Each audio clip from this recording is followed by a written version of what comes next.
Hello, hi, good evening. Hi, this is Christine Crowell here, and welcome to my channel. And today's video is about how you can cut costs in your business without actually cutting down on the quality that you provide within your business. And I really want us to be able to plan ahead and to really be strategic.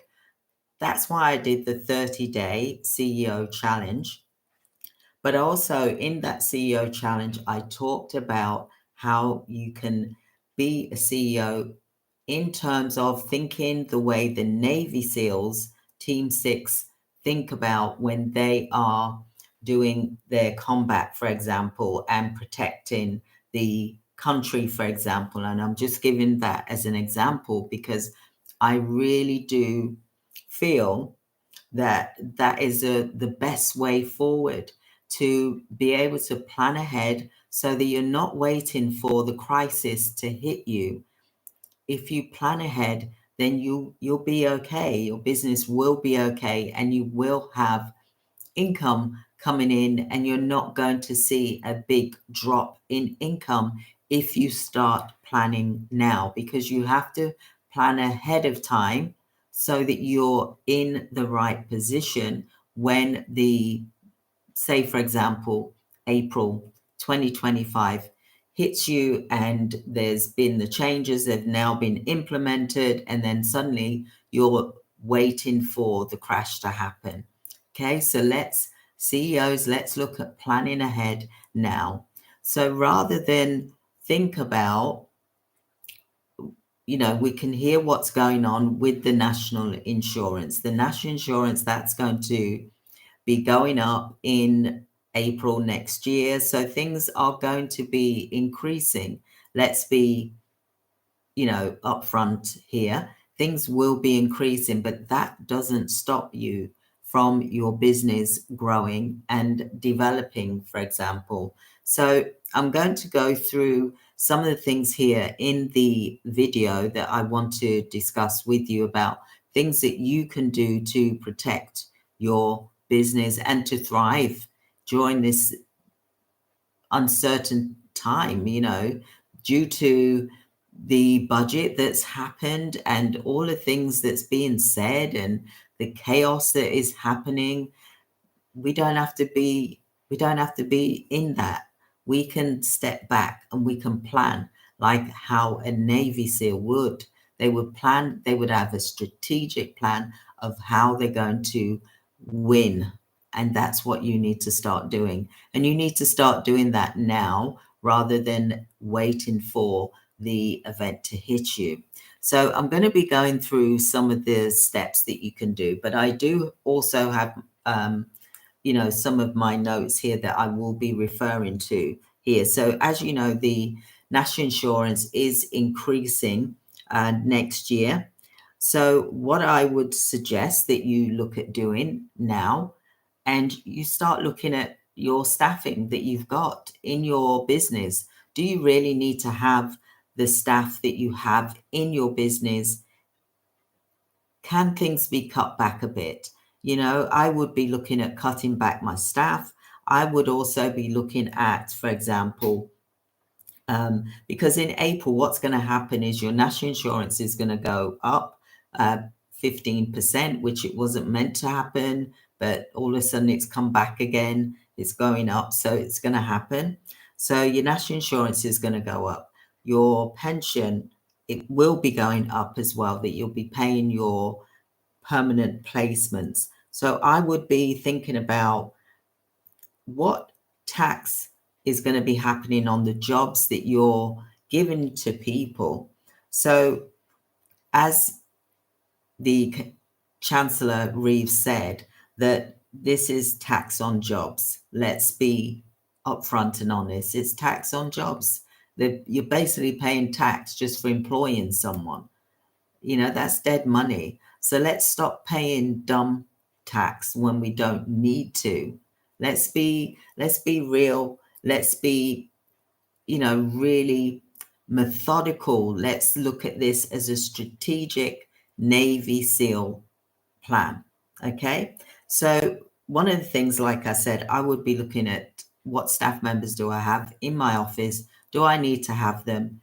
If not, then they need to go, because you can't afford for everything to go wrong just because you're keeping everybody that's there. Let's protect the ones that are going out, the frontline staff that are going out delivering the care, the ones that are producing money for your organization. They're the ones that you need to have. And then I would be looking at, because you don't want to be paying more national insurance. Let's be real here. You don't want to be paying more pension either, because that's going to increase as well, for example. So cut back on staff as well. Okay, so the problem is that you want to be able to focus on what savings that you can do.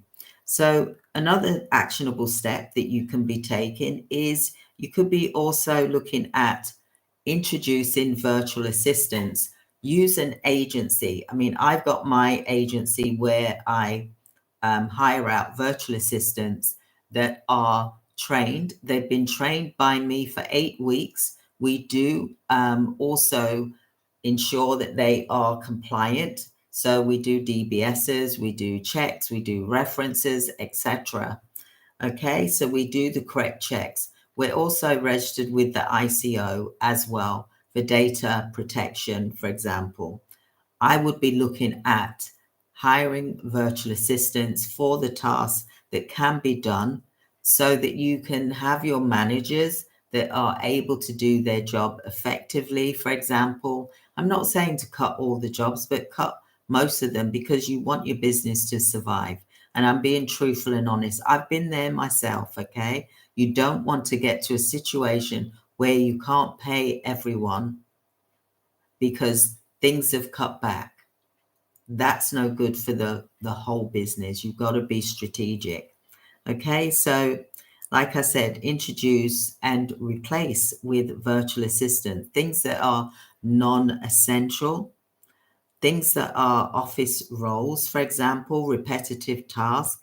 Get virtual assistants in. Like I said, we have a virtual assistant agency whereby you can use one, and if you don't like them, you can change for another organization. Or if you want to have someone permanently, then we can offer that to you, but they will be vetted through us and we charge you a one-off fee. However, we do have the agency whereby we only charge, it's now £8 an hour, for example, for a VA.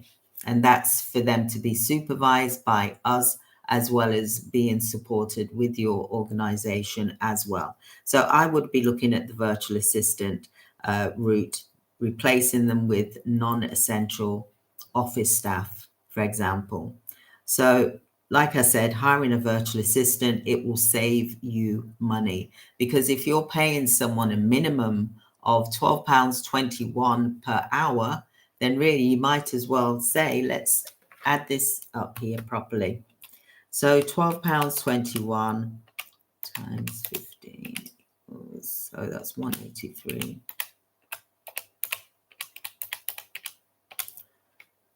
So just with national insurance, and then there's the minimum wage, you're paying £14.04. That is even without the holiday pay. You've got the holiday pay. Now listen to the videos that I did with the pricing structure, where I did it with a couple of students who are wanting to understand how to get contracts for themselves. So there is going to be another video tomorrow that will be here on YouTube for you to get the next part 2 of that. And there's going to be part 3 and 4 next week as well. So just before you even start, you're paying £14.04. Then there's the holiday pay that you've got to pay your permanent staff members. Then there's any sick pay. Then there's the pension, for example. So all of these things are going to add up. So really, but by the time you turn around, you're probably paying £17 an hour for one permanent staff member to be in your office, for example. Now, like I said, I would immediately be looking at laying that person off in, like, say 30 days time. And I don't mean this to be horrible, because I know the holiday periods are coming up, but you've got to start planning. You can't leave it. Okay. And get a virtual assistant in. You can have, like, for example, 2 for the price of what you would have one person, for example, but you only need one. You only need one. For example, cut back.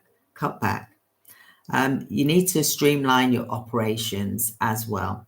What things do you have technology wise that you're using? I'll give you one example.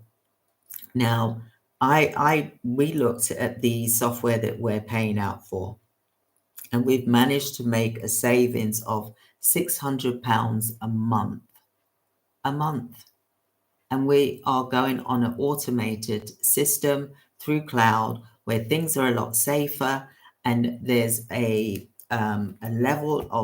levels of protection. So whoever needs to know, they have that section, but the staff member doesn't have access to all of your information. They only have a small amount.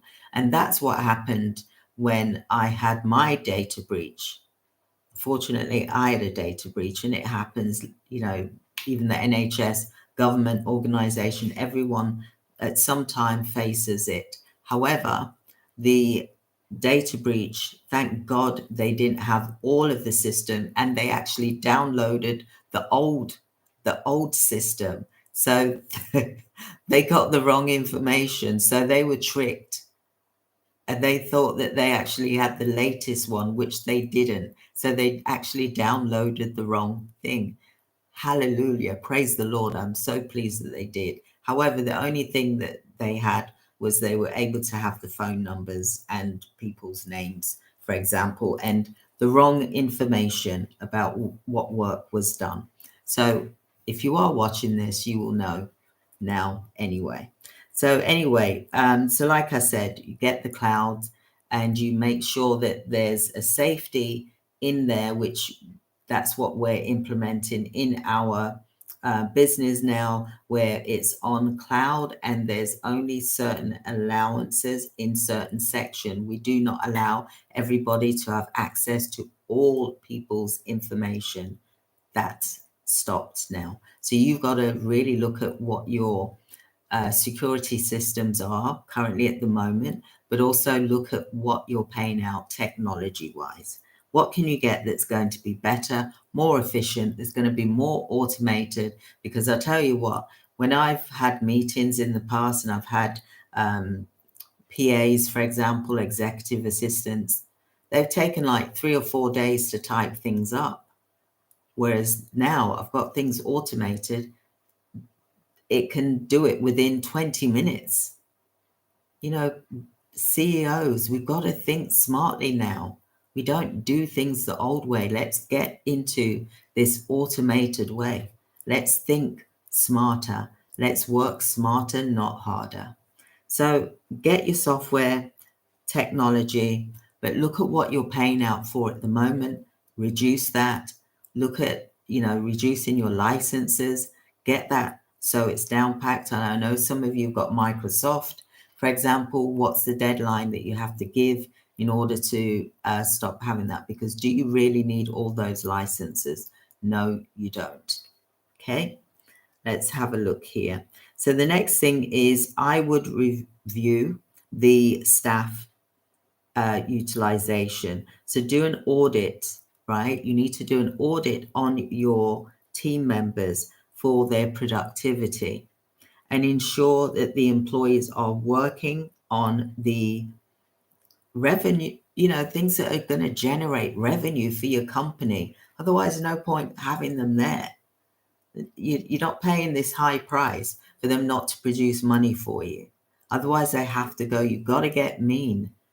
I won't say mean. You've got to get real, and you've got to be strategic. You've got to be the leader, and you've got to also make it right for your company to survive. So check out who's doing your revenue generating tasks. That's who you need to have in your business. Then the